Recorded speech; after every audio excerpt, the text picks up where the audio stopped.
Agora vamos dar início à primeira Masterclass do ES Mais Café Lab, que tem como título Café e Ancestralidade no Imaginário Capixaba.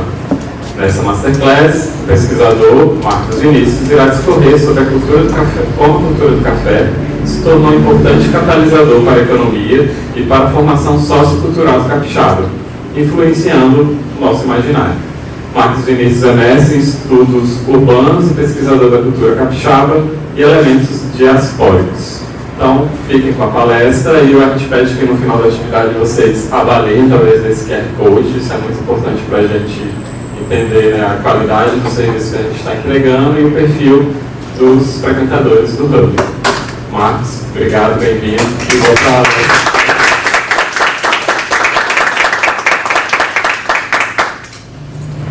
Bom dia, gente. Bom dia. Prazer imenso estar aqui novamente. Já estive aqui uma vez acho que foi Semana da Consciência Negra, né? Conversando um pouco sobre a história negra de Vitória, a história preta. Depois estive no Samba que eu quero ver, que foi um evento que aconteceu aqui no Dia Nacional do Samba.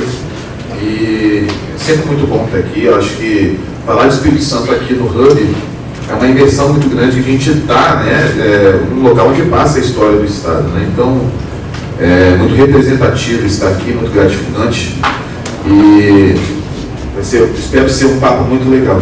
Eu preparei a apresentação só para a gente ilustrar mesmo. Você nem está aqui com o feminino em frente.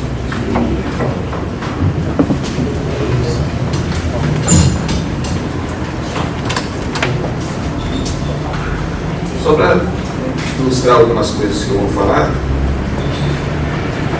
Bom, primeiro eu queria me apresentar, né? Oficialmente me chamo de historiador, fiz um mestrado em estudos urbanos, que era um pouco da geografia, né? Mas eu estudo cultura popular. Eu costumo dizer que nós que somos pesquisadores de cultura popular, a gente precisa falar primeiro o que a gente é, né? O que a gente vive, na verdade, para depois dizer o que de fato a gente se formou. E eu sou sambista desde que eu nasci. Sou guia de Jucutuquara, lá fui diretor de bateria, diretor de cultura, então estou sempre imerso no samba. Atualmente sou enredista, né, que é quem escreve os enredos da escola de samba, sou comentarista televisivo também, e pesquisa cultura popular através do Instituto Raízes, que é um instituto aqui do centro. E eu gosto muito de dizer isso porque, como eu disse, na minha formação, na verdade, é só uma base de estudo que a gente vive, né? Então, ainda mais em Vitória, que a gente vai estar sempre se vendo no samba, nos eventos culturais. Então eu gosto, né, de me posicionar inicialmente assim, para depois dizer, sou historiador, mestre em estudos urbanos. Hoje eu estou aqui para conversar com vocês um pouco sobre o café como um elemento modelador da cultura capixaba. E a primeira coisa que eu queria conversar com vocês de fato é trazer essa reflexão aqui. Eu pensei muito inicialmente, eu tinha até colocado o café como formador da cultura capixaba, mas isso não faz sentido nenhum. Apesar da importância que eu vou discorrer, que eu vou falar, né, no desenrolar dessa conversa, eu acho que o termo modelador ele faz mais sentido porque o café não formou a cultura e a identidade capixaba, né? Ele foi mais um elemento que ajudou a formar essa concepção que a gente tem. Então ele foi um modelador. E aqui embaixo eu trago para vocês também o recorte que eu trago, né? Porque posteriormente eu vou falar, né? O café surge aqui no Espírito Santo no século XIX, mas eu vou até século XX, onde ele tem de fato essa influência direta nessa concepção de identidade e cultura que a gente tem hoje, né? E eu digo isso porque eu não sei se aqui tem alguém que, né, que está diretamente ligado à cultura do café, que vivencia, né, a cultura do café na contemporaneidade. Eu escolhi ter esse recorte que é para a gente ter mais um norte histórico mesmo e menos contemporâneo. E aí a primeira coisa que eu queria conversar com vocês, queria na verdade saber de alguém aqui, alguém tem ou sabe alguma teoria ou mito de origem de quando surgiu o café e como surgiu o café no mundo? Como que o café se tornou o que é hoje, como que ele apareceu, como que a humanidade de fato descobriu o café? Alguém aqui sabe? Pode levantar e se manifestar. Está lendo de Caldi, né? De Etiópia. Pastor, de cabras. Exatamente. Essa é a história mais contada. E apesar de ser a mais, mesmo sendo a mais contada, ainda tem algumas versões algumas variações dentro da lenda de Gaudí, né? Gaudí era um pastor, né, da Etiópia. E assim, a versão que eu descobri, que eu ouvi, isso eu ouvi quando era criança, É até uma parte que eu não peguei para pesquisar, para conversar com vocês, porque de fato o mito de origem não conta muito, né? Eu preparei mais para a gente ter um diálogo, a gente ter uma noção, porque na verdade tudo na história, gente, o mito de origem ele está muito cercado de fantasias, de lendas, né? Que é aquilo para de fato elevar e dar fundamento à origem de algumas coisas. Isso é quando se fala na fundação de um país, na fundação de uma instituição, na fundação de tudo, né? E aí em elementos como o café da mesma forma. E a versão que eu ouvi quando era criança é que o Gaudí, ele era um pastor, né, de cabras, e a cabra comia a fruta do café, e ele percebia que a partir do momento que elas comiam o fruto, né, do café em si, elas ficavam muito enérgicas. Então ele pegou a fruta e teve a ideia de derreter e tomar, né? E aí a partir daí ele descobre o café e torna-se, né, um produto que para a época era uma febre. Ele se populariza muito na Arábia, isso na Etiópia, mas na Arábia ele se populariza bastante. Na Europa, posteriormente, ele chegou a ser proibido medicalmente, do ponto de vista da medicina. A medicina falava que o café acelerava demais o coração e aquilo ali era ruim para a saúde, e isso tinha também do ponto de vista político, enfim. O que importa é que o café surgiu de alguma forma desse jeito, se tornou-se, né, um grande produto que fazia parte do consumo, a cultura do consumo. Usar o café fazia parte da cultura do cotidiano, não era só o produto em si, né? E toma essa proporção muito grande. E o primeiro recorte que eu trouxe para vocês, já pulando assim essa perspectiva de Brasil, é pensar o Espírito Santo, né? Pensar a história do Espírito Santo. Porque ele trouxe primeiramente dois nortes para a gente ter. Primeiro é pensar a história do café, como eu já falei. Segundo é a gente pensar rapidamente o que é o Espírito Santo, que infelizmente muitas pessoas não conhecem, né, a nossa história. Infelizmente não se sabe muito do que é o Espírito Santo, por que nós somos o Espírito Santo, por que nós somos capixabas, por que nós não temos tanto protagonismo mesmo estando numa região igual ao Sudeste, né, que é a mais rica do país, enfim. E aí, pensando na história do Espírito Santo, a gente pensa no início da colonização, que aconteceu em 1535, né? E aí já, né, tendo a colonização como ponto de partida, a gente já pensa o Espírito Santo, obviamente, como um território que já era ocupado por diversos povos indígenas, né, principalmente o Boitacá, que era um povo muito guerreiro, muito aguerrido, estava constantemente em briga com os puris, que também era daquele Espírito Santo, enfim. Mas pensando, tendo como recorte o início da colonização, Vasco Fernandes Coutinho, que foi o donatário português, que tem a capitania do Espírito Santo, ele chega aqui em 23 de maio de 1535. E a capitania que ele recebeu à época era que chamava de capitania 11ª, porque era a 11ª capitania pensada de norte a sul. Então a primeira lá em cima era a primeira capitania, né, e o Espírito Santo era a 10ª, que na época não tinha nome de Espírito Santo. Então ele chega em 23 de maio, era o domingo de Pentecostes. E na tradição católica, o domingo de Pentecostes celebra o dia que o Espírito Santo desceu dos céus, pairou sobre Maria e os apóstolos, deu a eles o dom de evangelizar, né, de difundir o cristianismo a partir dali. Então, dá ao nome, basicamente hoje chega ao domingo de Pentecostes, né, o mito de origem, voltando ao mito de origem, diz que ele chegou onde hoje é a prainha de Vila Velha, e sendo o domingo de Pentecostes, ele dá a capitania o nome de Espírito Santo, em alusão ao domingo de Pentecostes, né?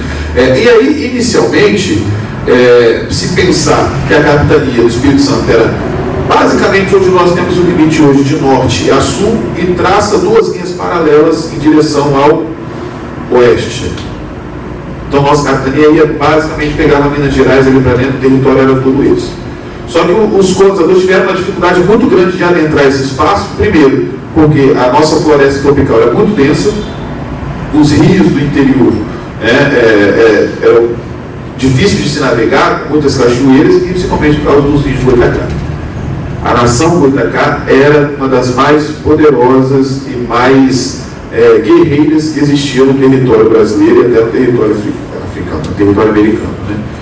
Então existia uma dificuldade muito grande do colonizador para de fato exercer a colonização do Espírito Santo. Então inicialmente essa ação, né, de início de colonização, ela se restringiu ao litoral, era muito do litoral, e até no litoral eles sofreram algumas baixas. Hoje o nome Vila Velha é por isso, né? Eles sofreram uma derrota na Vila do Espírito Santo e vieram para Vitória, e aí a Vila Antiga fica a Vila Velha, e a Vila Nova de Vitória é a Vila Nova de Nossa Senhora na Vitória, para celebrar a vitória que eles tinham exercido sobre os indígenas quando eles aqui chegaram.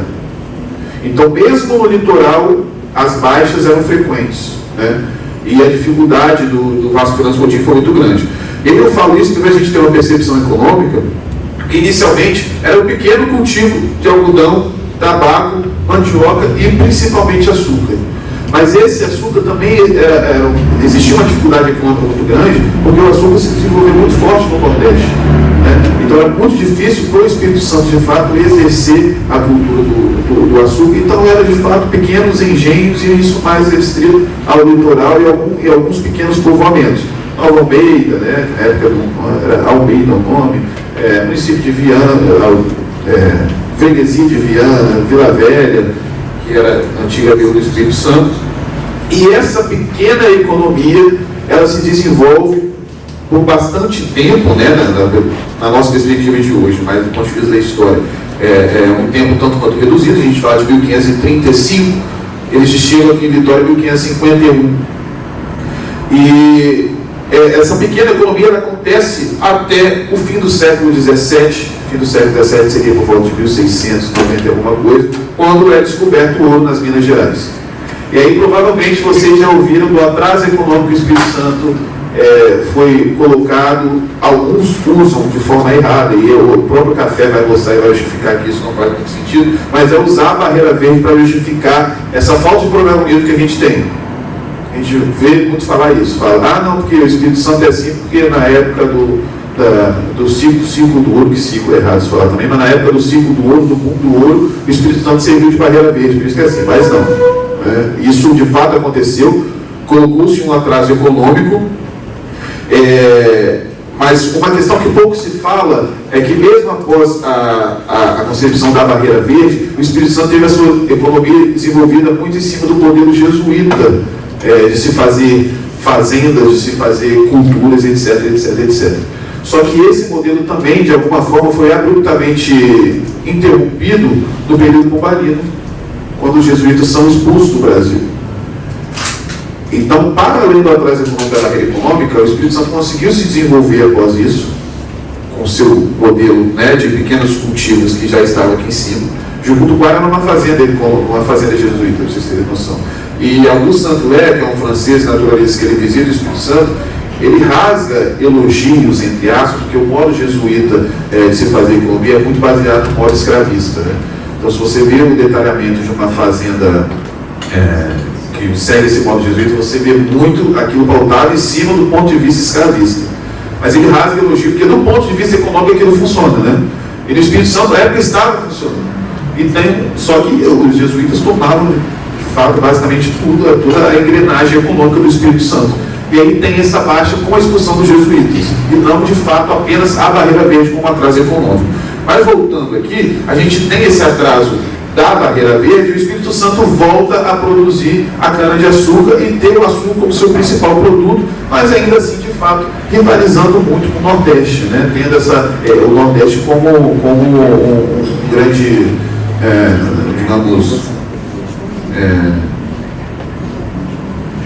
como é que se diz? Concorrente, exatamente. Como concorrente, e apesar, né, de estar bem próximo, de alguma forma, ao Nordeste em si, a capitania de Vitória, o Duca, né, o Banco de Vitória, tinha uma ligação muito forte com São Mateus, né? Na época São Mateus pertencia à Bahia, estava sob a comando de Porto Seguro, né? Então a rivalidade, a proximidade com o Nordeste era muito forte, e diante dessa concorrência não conseguia, obviamente, de fato, concorrer por essas questões que eu já falei anteriormente na dificuldade da colonização, né? E aí tem esse atraso econômico, e aí o reforço do cultivo de açúcar feito pelos jesuítas, e aí com a expulsão dos jesuítas retorna-se, né, a essa dificuldade. A gente precisa ter noção, Vitória de fato foi uma cidade que passou por um entrave de desenvolvimento muito grande, mas isso fez com que, e aí já, né, preparando para algumas questões que eu vou falar mais na frente, isso fez com que se desenvolvesse aqui uma cultura muito própria. O ato de se fazer cultura, ou desenvolver uma cultura do ponto de vista antropológico, ele é basicamente bem parecido na questão biológica. Por exemplo, quando a gente vê uma nova espécie surgir, o que faz com que aquilo aconteça é o meio do entorno, né? E essa variação acontece de acordo com o afastamento geográfico. Por exemplo, o dragão de Komodo, existem alguns exemplos que dizem que foi um lagarto que ele foi para a ilha de Komodo e lá ele era o predador. E aí, a partir daquele isolamento, ele se desenvolveu de uma forma muito forte, sendo um predador, ele comia mais, né? E aí se desenvolveu uma nova espécie. Na cultura, da mesma forma. O isolamento geográfico faz com que aquele povo desenvolva formas de existir, né?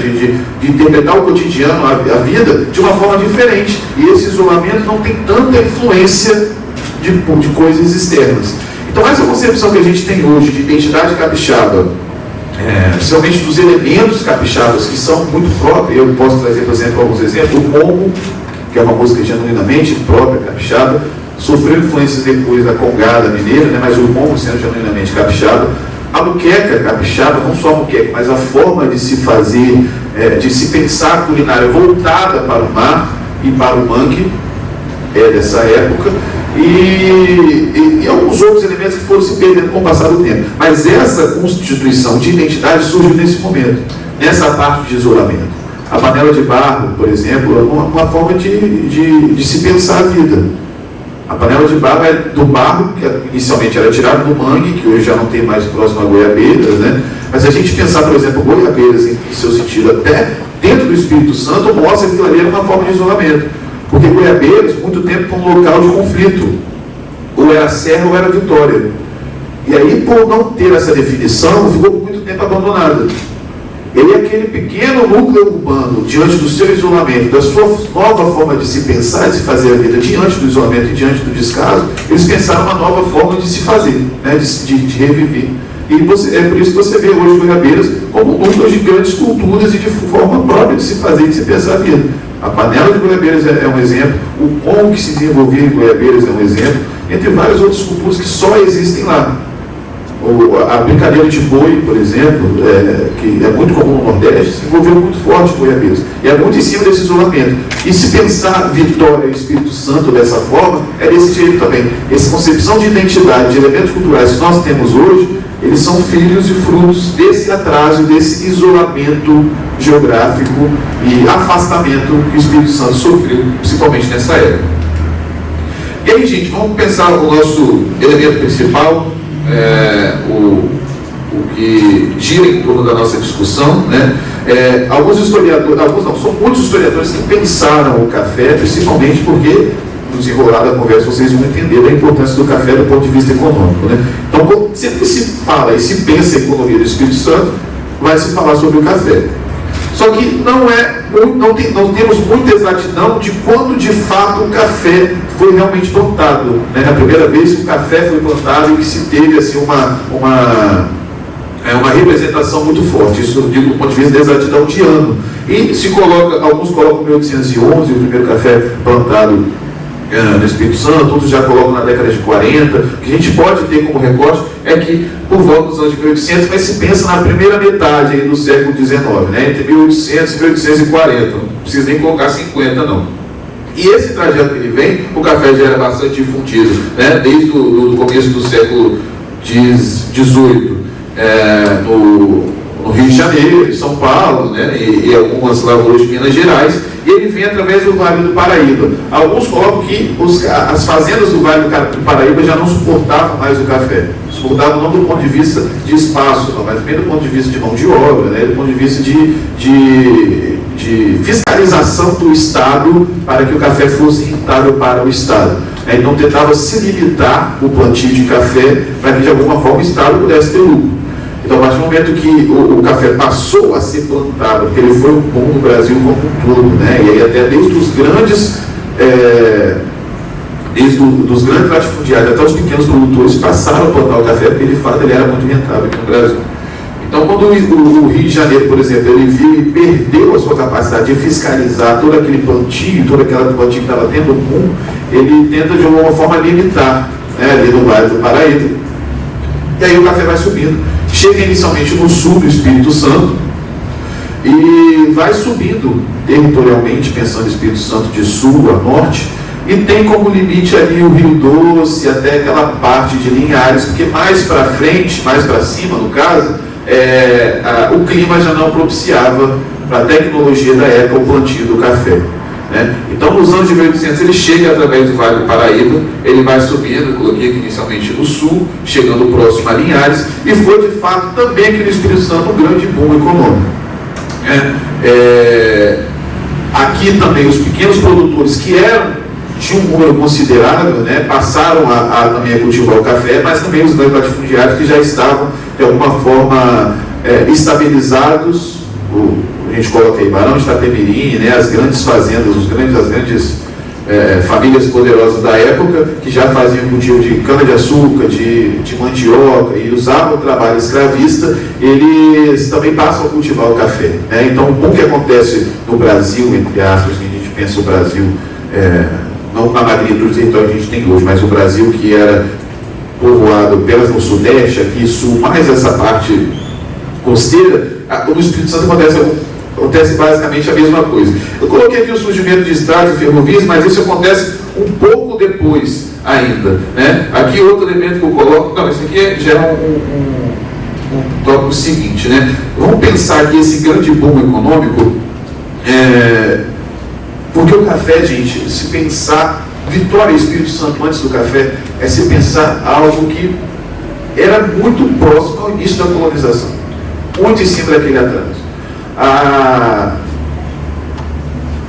As ligações comerciais que Vitória fazia, por exemplo, com o interior, com outras cidades, se davam por botes através do Rio Santa Maria, por botes não só fluviais, mas também do ponto de vista de mar mesmo, mas era uma coisa muito rudimentar, era algo muito difícil. Quando se pensa, por exemplo, a economia, se pensa a questão portuária em Vitória, era algo muito pequeno, era difícil, por exemplo, um navio estrangeiro chegar em Vitória. A gente pesquisa e vê em jornais e revistas, vocês tinham que ver o estrondo que foi quando o navio de Lisboa aportou aqui no Espírito Santo, porque era algo extremamente raro, e essa ligação comercial era muito difícil, né? E a partir do momento que tem esse boom do café, precisava solucionar isso também, porque como que você tira o café, nem necessariamente só o café do interior, mas você trazer o café do interior para a Grande Vitória e escoar esse café era muito difícil. A única ligação que o Espírito Santo tinha, para vocês terem uma noção, inicialmente, né, era com o Rio de Janeiro. Todo o café do Espírito Santo era concentrado, trazido para a Vitória e era levado para o Rio de Janeiro. E aí é dentro dessa concepção, por exemplo, que surge, que hoje voltou na mídia, a estação da Leopoldina. Não sei se vocês viram que ela foi reformada, né? Mas inicialmente a linha férrea da Leopoldina foi uma ligação férrea com o Rio de Janeiro, muito em cima desse comércio do café, para poder de fato escoar e poder desenvolver essa economia que estava se surgindo. Então foi de fato um boom muito grande dentro de uma realidade de uma cidade, de um estado que era muito pequeno, né? Ele voltando ao cultivo aqui, como eu falei para vocês, eu vou falar, trazer aqui no próximo tópico, que ele inicialmente chega no sul, né, e aí vai subindo. Quando ele chega em alguns locais da bacia do Rio Doce, ali, né, próximo ao Rio Doce, e aí já mais chegando no norte, em que o clima chega a ser um entrave, desenvolve-se no Espírito Santo uma nova forma de fazer café, e aqui surge um café totalmente diferente.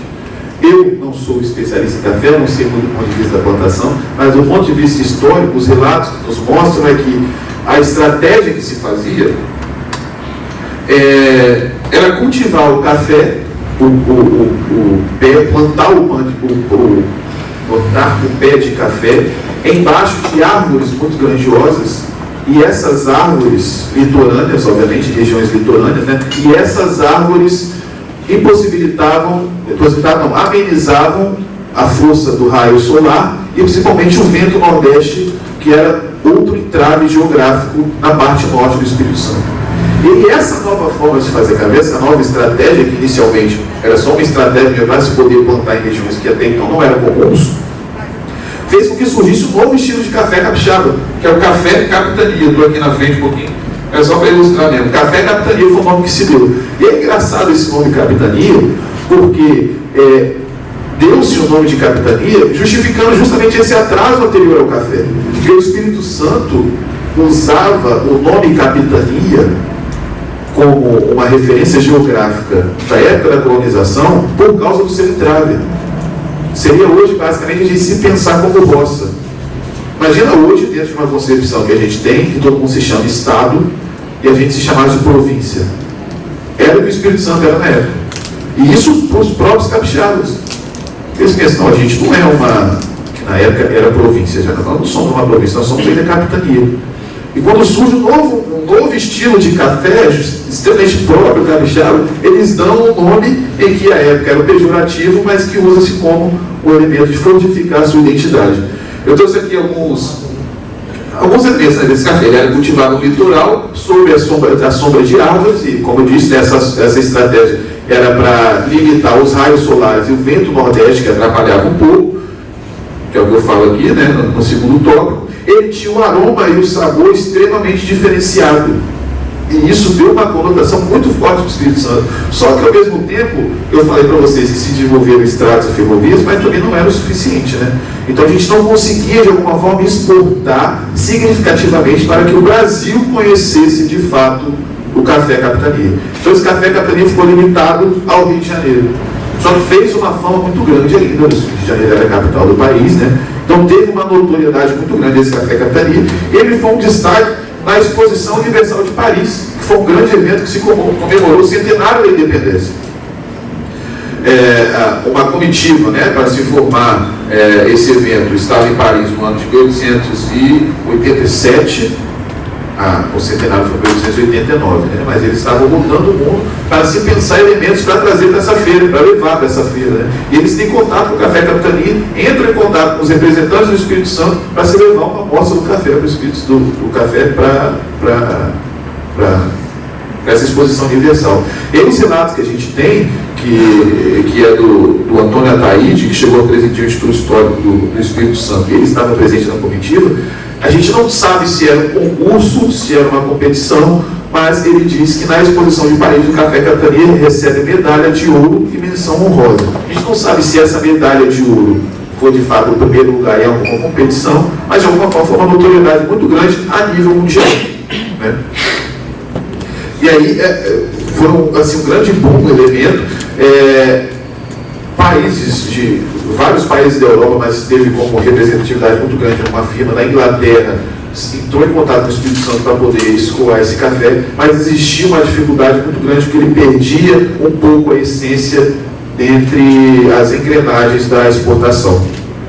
Então, o retirar o café, o ensacar e o exportar fazia com que ele perdesse a essência, mas obviamente isso poderia ser resolvido se o Estado tivesse, né, condições, tecnologias e ele também fosse de vontade para poder colocar o café capitania como um grande elemento capixaba. Então o café capitania foi o grande elemento que se exportou para o mundo e pouquíssimo se fala como a grande representatividade do Espírito Santo, né? Eu trouxe aqui essa parte aqui, essa passagem é do próprio Ataíde. Ele coloca as condições climáticas e os agentes telúricos da nossa zona litorânea fixaram no Espírito Santo o habitado tradicional capitania. E o curioso é que alguns locais do Brasil tentaram de alguma forma reproduzir o capitania e não conseguiram. Então era algo propriamente capixaba, desenvolvido ali próximo ao Rio Doce, né, Linhares, na questão litorânea, que surgiu, teve esse boom, mas que não conseguiu se manter por causa desses entraves que nós tínhamos.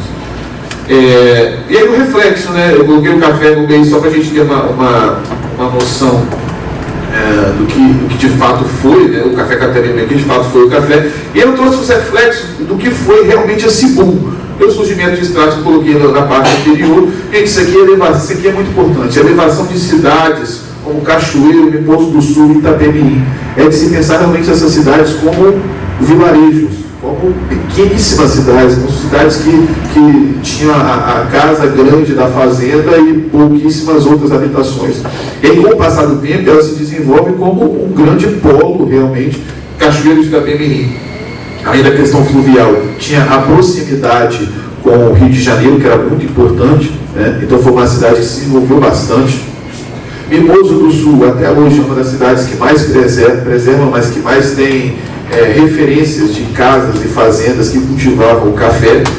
Itapemirim também, da mesma forma, que tinha o Barão de Itapemirim, que, como eu disse, já estava desenvolvendo um outro comércio. E quando chega o café, ele tem, né, essa facilidade de se expandir para um outro segmento.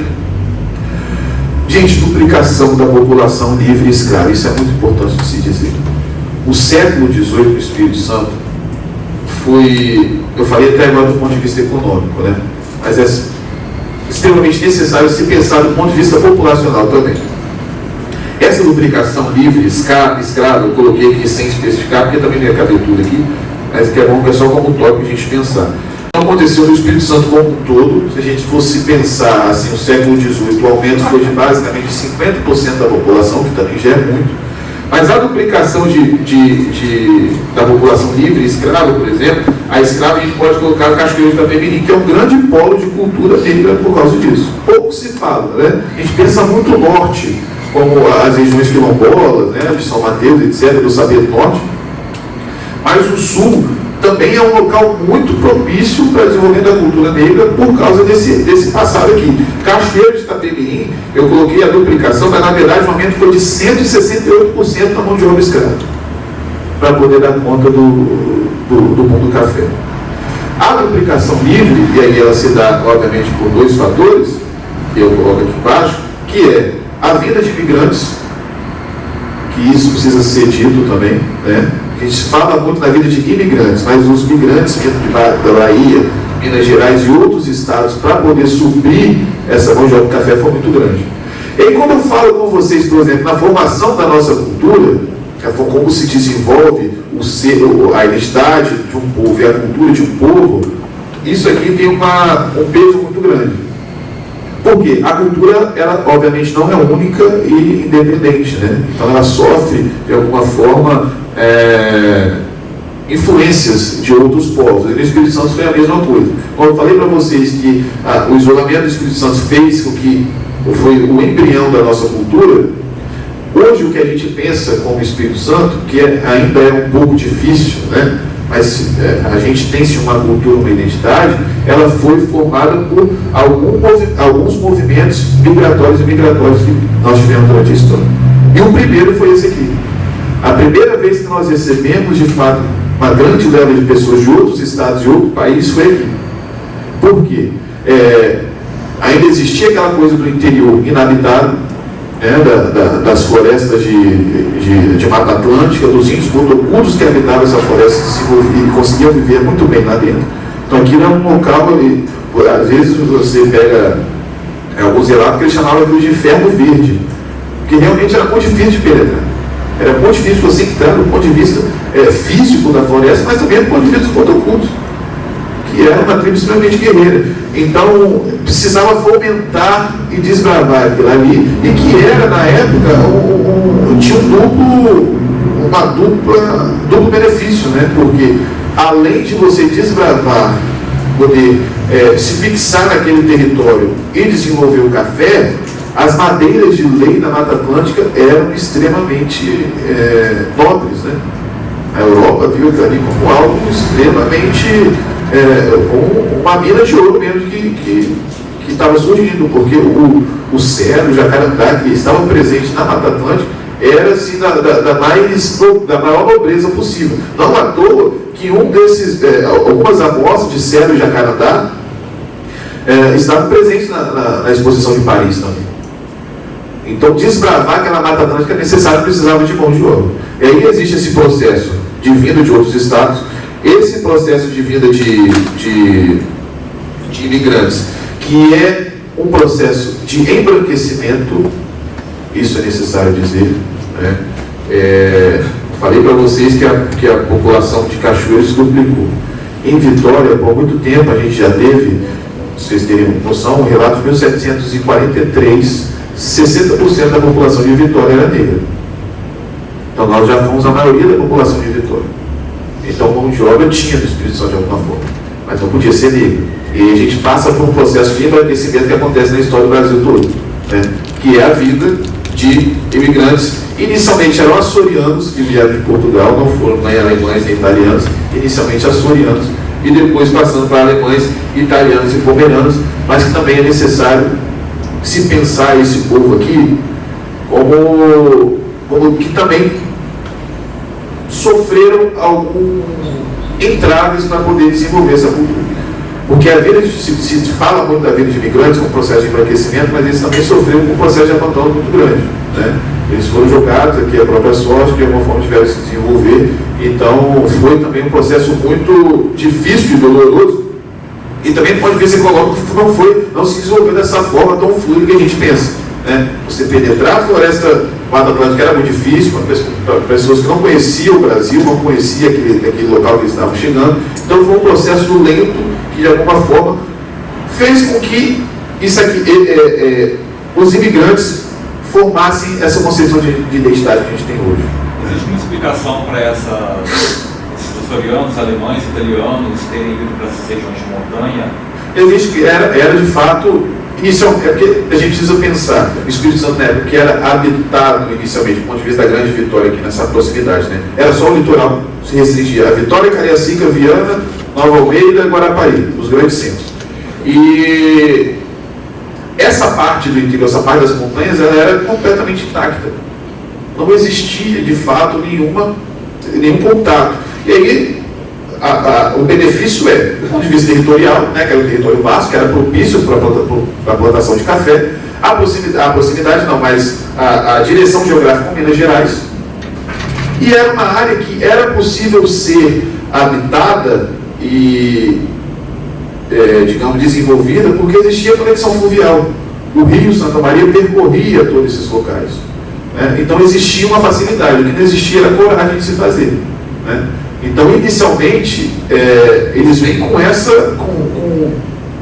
objetivo, de pensar esse território que era habitado, que era, de fato, né, possível chegar. E se vocês subirem aqui, vocês devem saber, se sobe o rio Santa Maria, você chega em Santa Leopoldina aqui, hoje de barco, de jet ski, né? Então, a facilidade era grande, o negócio era poder, de fato, ocupar e estar presente naquele território, né? E não existia mão de obra que para a época não poderia, porque era negra, né? Então precisava de embranquecimento. Aí vem inicialmente os açorianos, os alemães, italianos, poberanos, aí a gente já passa essa formação da região montanhosa, a gente conhece, das Três Santas, né, do Benito Martins, Santa Isabel, etc., que passa por isso. E depois, aqui é a grande, acho que é do reflexo que a gente tem do ponto de vista visual, mas voltando aqui, a gente se fala muito, né, da formação da identidade capixaba do Brasil como um todo, mas o Espírito Santo está muito presente das três raças, né? A branca, a indígena e a negra. Só que no Espírito Santo isso fica de alguma forma extremamente desigual, porque se pensa muito, se fala muito da formação a partir dos imigrantes, né? Pensa os indígenas como originários e a cultura negra, na formação da identidade capixaba é pouquíssimo falado, né? E aí aqui a gente vê e a gente pensa que a chegada dos imigrantes, né, nessa formação, ela vem depois. Se a gente pensar em séculos de história, a identidade capixaba ela já era criada desde 1535. E essa chegada ela só se dá no século XIX, né, 300 anos depois. Assim, um exemplo que beira um pouco o cômico, mas fala-se muito da formação da nossa identidade. A gente tinha uma proximidade muito grande com Campos, obviamente, né? Porque era o principal polo urbano em direção ao Rio de Janeiro, que era a capital. Em Campos, por muito tempo, a gente foi conhecido como comedores de formigas. Chamava-se o capixaba, na língua originária do lugar, porque eu esqueci o termo, peço perdão, mas nos chamavam de comedores de formigas. A representatividade, a identidade que a gente tinha de comedor de formiga. E o comedor de formiga nada mais era que o ato de você consumir tanajura, que perdurou muito tempo aqui no Espírito Santo, né? Acho que até hoje tem pessoas que comem tanajura. Você pegava a tanajura, tirava perdão da expressão, a bunda dela e fritava com farofa. Isso era um costume africano. Um costume africano que se desenvolveu novamente diante da precariedade, né? Mas que mostra como que de alguma forma nós fomos conhecidos e foi se construir uma identidade através de um povo que é pouquíssimo falado dentro da construção de identidade que a gente tem hoje. Não sei se vocês já viram, já ouviram falar, mas muito se fala na torta capixaba e na muqueca capixaba. Mas existia uma comida que era muito usada nos festejos juninos, que era o puxá. Puxá era uma comida à base de milho que era propriamente capixaba. Não se ouve falar em lugar nenhum do Brasil. E o puxá, o termo puxá, ele tem origem africana e indígena. E por muito tempo o puxá ficou conhecido no Brasil todo como uma comida capixaba. Então, essa concepção de identidade que a gente tem hoje, de identidade de construção de cultura capixaba, ela de fato foi construída por esse povo, mas é dentro de uma linha antropológica que se pensa de influência, quando uma identidade já era construída e já era de fato, né, já vinha existindo. Não estou, pelo amor de Deus, gente, não estou desfazendo nem dizendo que isso não faz parte da cultura capixaba. Muito pelo contrário. A cultura e a identidade, ela é algo que se faz, está em constante movimento. E como disse, ela é moldada por influências. E essa influência, do ponto de vista capixaba, a influência branca, né, imigrante, ela chegou um pouco tempo depois que a identidade já era formada. E, assim, a grande, digamos, grande pesar que a gente tem é que perder, do ponto de vista historiográfico de pesquisa, esses elementos, né? A gente não sabe como de fato era a nossa cultura, assim, de fato, a nossa identidade. São esses poucos lampejos, né, esses pequenos relatos que a gente tem de se pensar o Espírito Santo.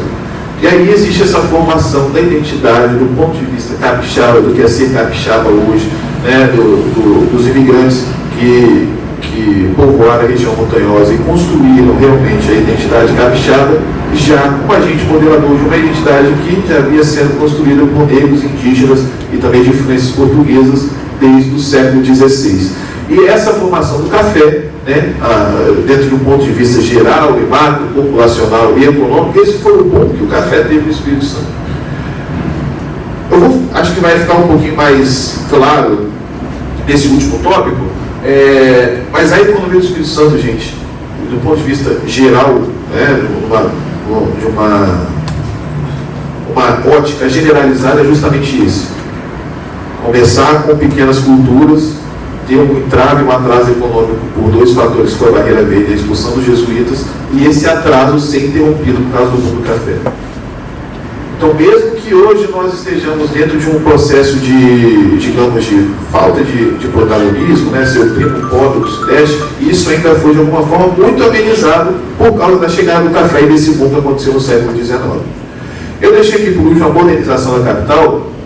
Eu acho que é o elemento que a gente, das pessoas aqui que são de Vitória, né, o Vila Velha ou da Grande Vitória, que é o elemento que a gente mais tem conexão, que mais vai estar mais visível para a gente do que o café de fato representou.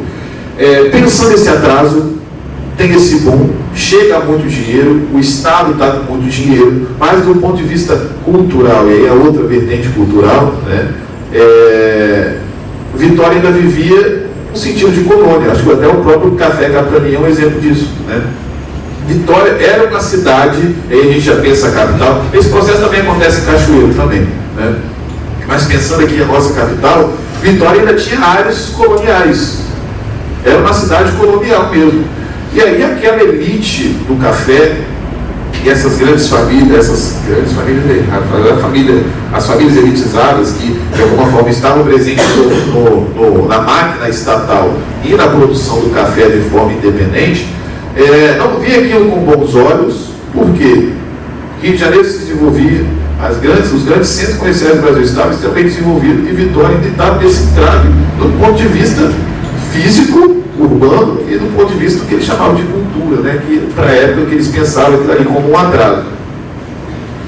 E esse dinheiro do café, inicialmente, a gente pensa do ponto de vista urbano é o seguinte: a arquitetura colonial que se desenvolveu aqui no Espírito Santo no Brasil, né, Salvador, etc., se pensava muito prédios próximos, né, para que pudesse tapar de algum próximo de 2 andares, para que se pudesse tapar o efeito do sol, né? Era uma arquitetura colonial portuguesa, mas aqui eles tentavam de alguma forma que ela fosse uma arquitetura mais alta para que pudesse tapar o efeito do sol.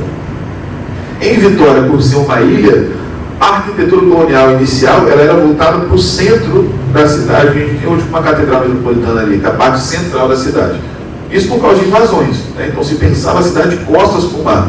Nós estamos protegendo que os invasores vão chegar para o mar. Então se pensava para frente. E isso fez com que a cidade se tornasse um local extremamente insalubre. Nós já tivemos aqui, gente, epidemias que dizimaram 30% da população de Vitória.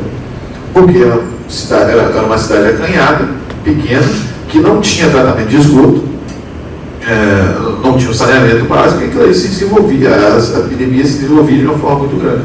E era uma cidade, deixa eu ver se eu trouxe aqui um exemplo, aqui, gente. Isso aqui era Vitória antes do século XIX. Nós estamos aqui, gente, no meio do mar.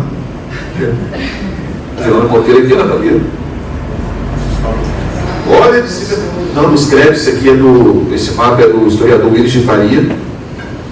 Não fui eu que fiz. Mas isso aqui é se pensar Vitória até o século XIX. Então, tempo aí para vocês olharem, se localizarem. A Rua 7. A Rua 7 era um córrego que descia lá na Fonte Grande e dava no mar. E o mar era a Praça Costa Pereira. A Praça Costa Pereira era uma prainha. Onde hoje é o Chuamba ali, existia uma igreja chamada Igreja de Nossa Senhora da Conceição da Prainha, porque os barcos paravam aqui. Era barcos de pescadores. Então esse aqui era Vitória. É pouco tempo. É pouco tempo, não? Pouco tempo, né? Vou pensar aqui. E aí, gente, imagine vocês. Essa Vitória se restringindo basicamente aí à cidade alta, né? Sem serviço de esgoto, sem uma iluminação decente, e vivendo o boom do café, com pessoas vindo para cá precisando de alguma forma ter uma conexão com o Brasil e com o mundo. E aí a gente pega todo esse dinheiro que estava vindo do café e sustenta a modernização da cidade. E esse processo de modernização, que acontece aqui no final do século XIX, que aí é quando se tem esse auge, o café pega-se todo esse dinheiro, aqui, você quer uma imagem do Victor Front, que foi um fotógrafo que ele acompanhou o Dom Pedro II. O Dom Pedro II vem ao Espírito Santo em 1861, e ele acompanha, ele vem antes e fotografa as cidades, né? Ele faz essa fotografia aqui. Isso aqui é do ponto de vista, deixa eu ver se digamos, aqui é a Vila Rubim. Isso aqui é a Vila Rubim. Foi aterrado também.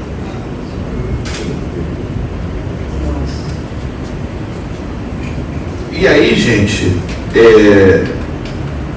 essa necessidade de se modernizar tinha, obviamente, uma referência. Para vocês terem uma noção, da importância disso aqui, é raro eu palestrar, eu dar uma palestra sempre do ponto de vista cultural, ou do recorte histórico negro, de qualquer coisa que se passa pela história de Vitória, eu preciso falar desse processo de modernização da cidade. E esse processo de modernização foi totalmente patrocinado pelo Grupo Café. O Estado, a elite, pegou esse dinheiro do café e fez essa modernização. Mas aí nós temos dinheiro, nós precisamos modernizar. E a gente vai ser igual a Europa. Foi o processo que o Rio de Janeiro fez parecido, né? E esse processo de se tornar a Europa, se de europeizar, teve obviamente alguns custos, né? Mas tinha como referência a Belle Époque francesa, que era um período entre guerras, né? Então a Europa teve um tempo de paz para poder se pensar a cultura, o entretenimento, né? De uma forma um tanto quanto diferente. E esse Belle Époque, ele existia não só do ponto de vista urbanístico, trouxe aqui para vocês também, para a gente pensar a cultura. A Belle Époque, o Belle Époque, o Art Nouveau também, que é um movimento, né? Mais dali da Bélgica, mas que tem uma referência muito grande na Europa, na França em si. Se pensava o desenvolvimento da cidade, mas também o desenvolvimento da sociedade, desenvolvimento entre aspas, do ponto de vista cultural, né? Então a Vitória precisava se modernizar, precisava ter avenidas mais largas, precisava ter aterros, não tinha como ter tanto manguezal, não tinha como ter prainha, mas também a sociedade, entre aspas, que aí tinham outros setores, né, ela precisava de alguma forma também se modernizar. E essa modernização se dava o estilo, né, na moda, esse é o estilo belle-époquiano, se dava no cotidiano, porque precisava pensar as ideias. Se pensa as ideias aonde? Em cafés, em grandes boulevards, né? Então surge na cidade o Café Globo, que ficou muito famoso, e o Café Rio Branco, que era onde hoje era a Avenida da República, e hoje é a Avenida Capixaba, onde hoje é a Avenida Geraldo Monteiro, porque precisava criar espaços que mostrassem que a cultura da cidade estava se desenvolvendo. É nessa, por exemplo, que a igreja de Nossa Senhora da Conceição da Praia desaparece. A gente precisa pensar o espaço, o território que a gente estava hoje, como um espaço marginalizado. Aqui atrás, que é a Rua do Rosário, existia a igreja de Nossa Senhora do Rosário dos Pretos, que era o culto dos negros. Só que a igreja era aqui, porque para a época era como se fosse um território afastado do núcleo inicial da cidade. Então foi uma doação que foi dada a ele no século XVIII, fala assim, ó, você pega esse espaço aí, que é afastado da cidade, vocês têm 2 anos para construir uma igreja, se não construir, eu vou pegar de volta. E aí os negros escravizados constroem a igreja de Nossa Senhora do Rosário de São Benedito, num local que era marginalizado, que é aqui. Com o passar do tempo, aqui o prédio do Álvares tinha um botequim chamado Botequim do Zé das Vacas. A gente precisa pensar o botequim para a época, gente, como espaço marginalizado nessa lei de socialização. O botequim era o local, que na época se chamava botequim tanda, né? Era o local em que os escravizados e pessoas sem dinheiro se encontravam durante o trabalho. Porque em Vitória se pensou muito a escravidão doméstica, né? Porque a gente não tinha grandes fazendas, então isso iniciava muito a escravidão doméstica. Era uma pessoa que tinha um escravizado de ganho. Comprava escravizado e mandava ele para a rua vender. É por isso que se desenvolveu, por exemplo, a cultura muito forte aqui das doceiras. Nós tínhamos aqui célebres doceiras, Maria Saraiva, que dá nome à Rua da Zilda hoje, Maria Tagarro, que eram escravizados de ganho. Outras figuras muito importantes da cultura eram os tigres. Os tigres eram pessoas responsáveis por tirar os excrementos dentro das casas. Eles tinham esse nome porque o líquido escorria pelas costas deles e formava-se como se fosse a lista dos tigres. E ele é uma representação de uma função escravizada dentro do ponto de vista urbano. Isso era muito forte em Vitória. Então eles se encontravam nesses locais, nos botequins, nas quitandas, e esses locais estavam em locais marginalizados, que é difícil a gente pensar isso hoje, né? Você pensar que a Cidade Alta, que é onde a gente vai andando ali, é distante da Rua do Rosário. Mas para a época era. E não só do ponto de vista de locomoção de carro, mas de locomoção a pé mesmo. Porque voltando àquele lado, vocês pensam a Rua 7 como um rio, né? Não era tão fácil de se chegar. Imagina aqui uma praia, provavelmente para você chegar na Cidade Alta tinha que dar a volta lá por trás pela fronteira. Então era um local afastado. O botequim do Zé das Vacas, que era aqui, era um local que o nome dele era Zé das Vacas, porque ele vendia leite também. Então ele saía de manhã cedo com as vacas, então ele percorria a cidade e quem quisesse o leite, ele tirava o leite instantaneamente na hora e vendia para a pessoa. E depois voltava e abria o botequim dele aqui. E as referências de jornais que nós temos dele é que era um botequim que existia, lá tem arruaça, música, etc, etc. Na verdade era só um ponto de vista de pessoas marginalizadas que usavam o seu botequim como centro de referência. Eu estou falando isso porque ali o botequim dele era um ponto de encontro dos devotos do Rosário, mas também dos devotos Nossa Senhora da Prainha, que eram pescadores que ocupavam toda essa área aqui. A Rua 13 de Maio hoje se chamava Rua do Piolho, e era a Rua do Piolho. Piolho é porque Piolho na época se chamava a pessoa que estava sempre vendendo ou comprando alguma coisa. Muquirana, pra você ter noção, Muquirana é piolho em tupi.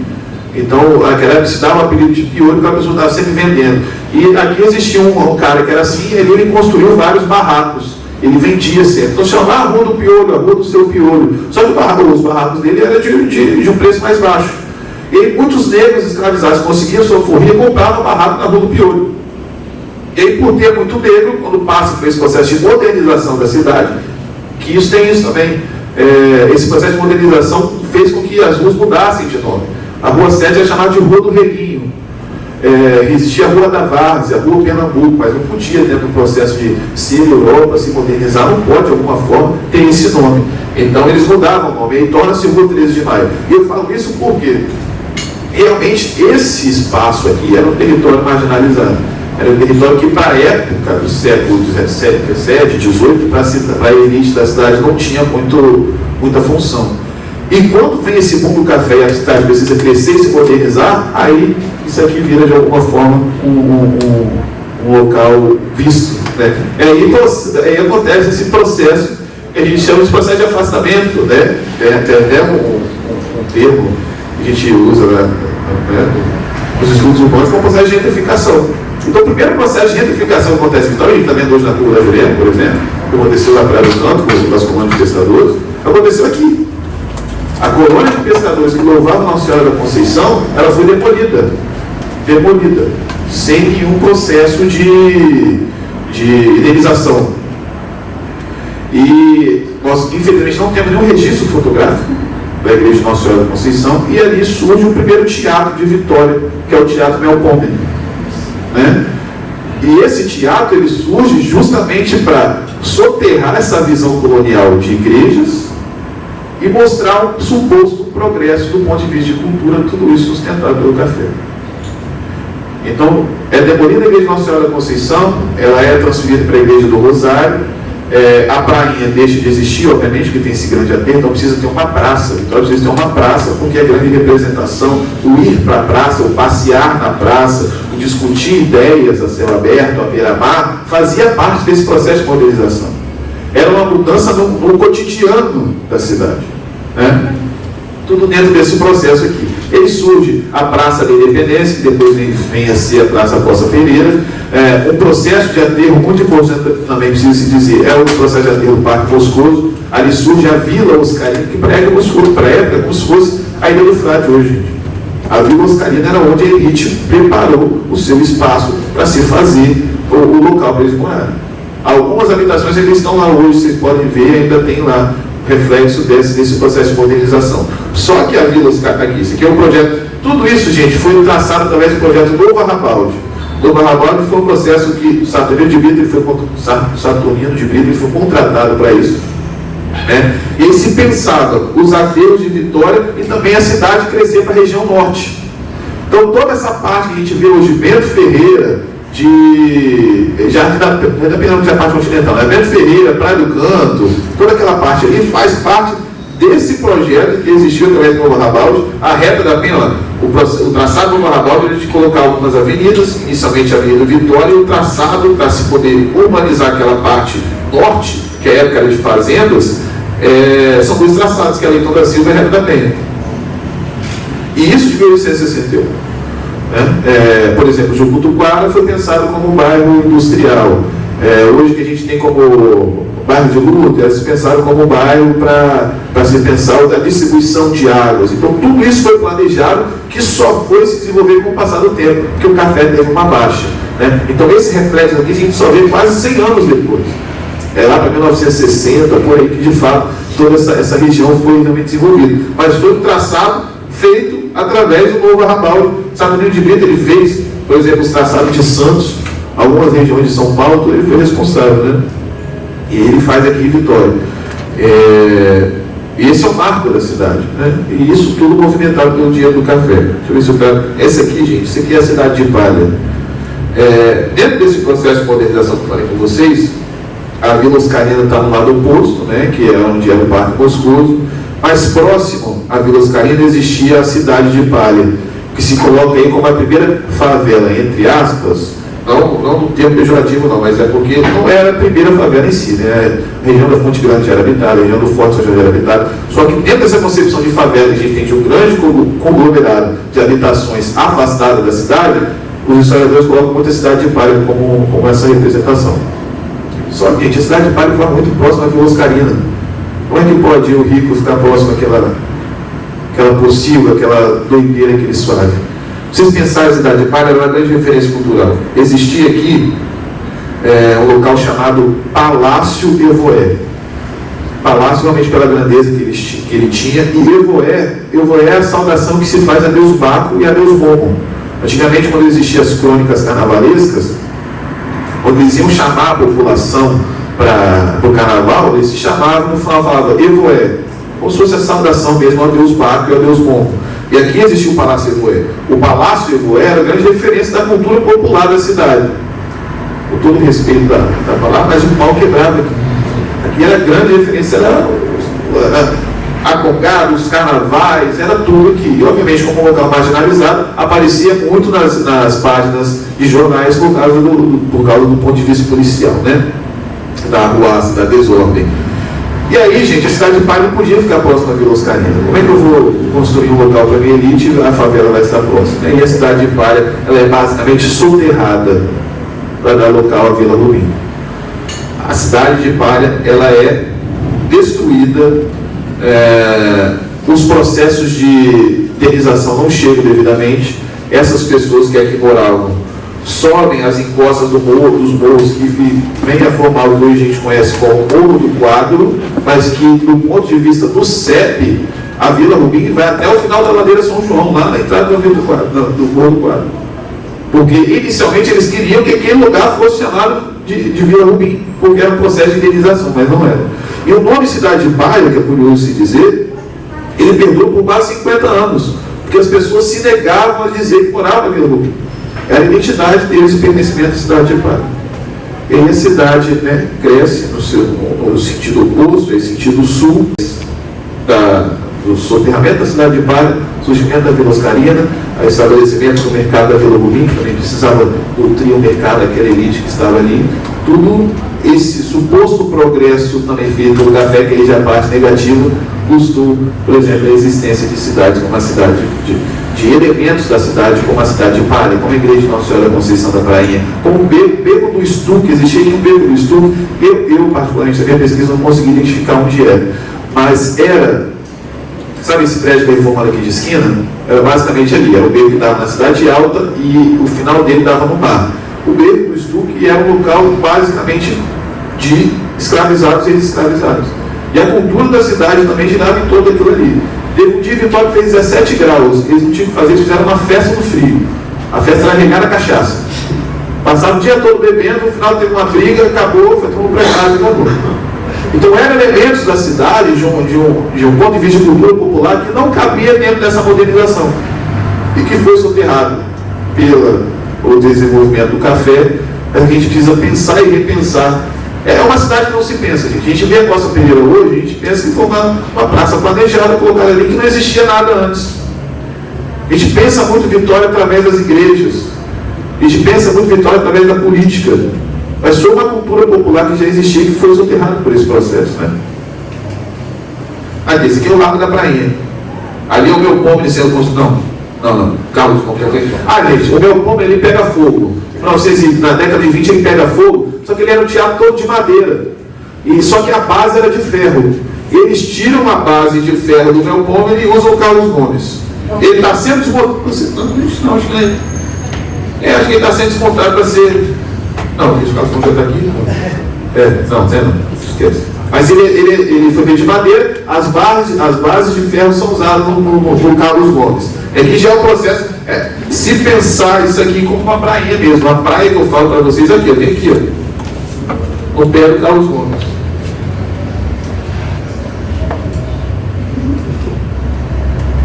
Aí já é a Costa Pereira dos sonhos dos modernistas, né? O bonde passando, sentido meio Europa mesmo. E aí, a gente chega aqui com o processo de derrocada do café, e acho que é importante se falar também que está diretamente ligado à formação da nossa sociedade. Quando eu falo para vocês que o Novo Arrabalde que não deu certo no curto prazo em que se estava se pensando, foi o café de fato veio com algumas baixas, né? Teve algumas baixas do ponto de vista econômico. E essas baixas já mostravam que o governo do Estado, e a gente pensa o governo, mas a gente precisa pensar famílias que lideravam esse governo, não conseguiram de alguma forma pensar uma base econômica para substituir o café. Eu tenho um boom, mas eu vou ficar dependente daquele produto que vai ter diversas baixas. O Espírito Santo não conseguiu se desenvolver para além do café. Então ficou dependente do café e desse mercado que, obviamente, era, instável, porque todo mundo plantava café, gente. Todo mundo fazia uma nova forma de plantar café. O Brasil todo plantava café. O Brasil teve baixa por causa do café. E aí, essas baixas aconteciam. Já aconteceu no final do século XIX, né, que atrasou o desenvolvimento, né, do Novo Arrabalde. E tem a grande baixa acontece na primeira erradicação, que é de 64 a 65. E essa erradicação aqui, que eu coloquei aqui, ela ocasiona um grande êxodo rural desses grandes polos cafeeiros que o Espírito Santo desenvolveu, né? E é esse povo que sai desses polos cafeeiros que formam inicialmente as comunidades periféricas da Grande Vitória. A gente vê, por exemplo, esses locais que são formados a partir da década de 60, algumas regiões de Vila Velha, algumas regiões de Cariacica, região de São Pedro, por exemplo, que tem ali a partir da década de 50, é formada por pessoas que saem dessa erradicação do café da queda do café, que são a representação de uma economia que se desenvolveu totalmente em torno do cultivo cafeeiro. Então, quando a gente pensa hoje Vitória, né, não só do ponto de vista da construção da cidade moderna, mas também uma construção de uma cidade que foi de um crescimento desordenado, né, é muito em cima do crescimento e do déficit do café que acontece inicialmente, paradoxalmente, né, em 1860, com o primeiro traçado, e 100 anos depois, com a formação dessas comunidades periféricas que vêm de pessoas de outros locais com a baixa do café, inicialmente. E aí, gente, eu trouxe aqui algumas sugestões culturais que também, do ponto de vista da cultura, o café está presente. Primeiro, é um livro que eu sempre uso como base, né, do ponto de vista econômico, e aí, como eu disse, como eu falei para vocês, só sair aqui da frente para vocês verem. Como eu falei para vocês, tudo quando se pensa em economia do Espírito Santo, se pensa em torno do café. Em uma obra de leitura tranquila, que passa muito sobre essa parte do café, é o História Geral e Econômica do Espírito Santo, Gabriel Bittencourt. Vocês conseguem achar em qualquer biblioteca, né, biblioteca pública, que é tranquilo de se achar. Então eu acho que é uma obra tranquila para quem quer saber um pouco da economia do Espírito Santo. Segundo é que, paradoxalmente, o café está presente em dois elementos extremamente representativos da cultura do Espírito Santo, cultura popular, né? Primeiro é o Unidos da Piedade. É o último título que a Piedade tem, de 1986, esse disco que foi na Reta da Penha, e ela conta a história do café, né?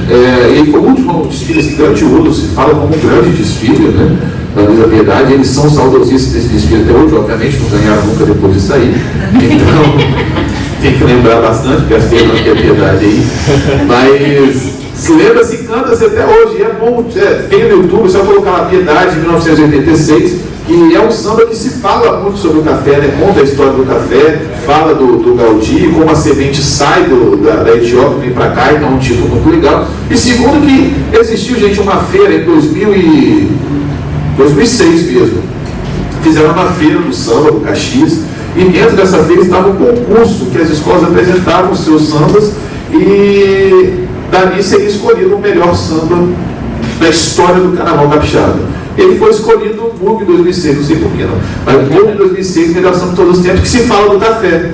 Foi um samba que a escola trouxe a história do café para a avenida. É um samba realmente muito bom, só não é o melhor na minha concepção, mas o samba é muito bom. A escola jogou aroma de café na avenida, então foi um estouro muito grande. Isso são duas representações de quem estuda e quem está imerso no carnaval. O café está presente. Eu acho que de alguma forma também se mostrar como o café, de alguma forma, está realmente ligado do ponto de vista negativo e positivo na nossa formação, na identidade cultural, na nossa identidade, na nossa cultura do povo Espírito Santense. É isso, gente. Muito obrigado. Espero ter passado para vocês um pouco do café. Se vocês fazem alguma perguntas, dúvidas, fiquem à vontade aí.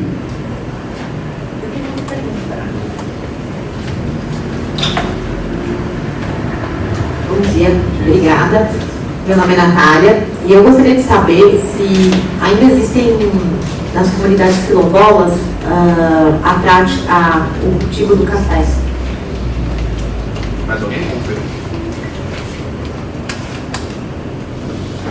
Eu queria só fazer uma colocação assim, que eu achei interessante sobre a derrocada do café, né, no final da década de 70. Isso casa um pouco com o movimento posterior, que foi a chegada do Conilon, né, que é a nossa varietal aí, principal, que é colhida no norte do estado.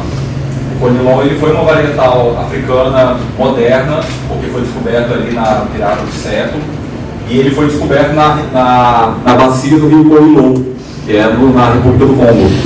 E aí eu não tinha esse dado dessa derrocada do café ali, eu gostei dessa explanação que você deu sobre isso, e eu fiz esse link, porque logo nessa sequência o Embrapa pegou, ele estava atrás de uma varietal que sobrevivesse, que resistisse à temperatura quente e úmida do norte do estado, e conseguiram pegar esse Conilon, que tinha esse nome devido ao rio lá na bacia do Congo, e adaptaram ele e descobriram que ele seria uma potência para ser cultivado ali nas terras do norte do estado. E a gente tem aí o Conilon hoje sendo uma das varietais mais importantes do estado do Espírito Santo, né? Nós somos os maiores do mundo na produção dessa varietal.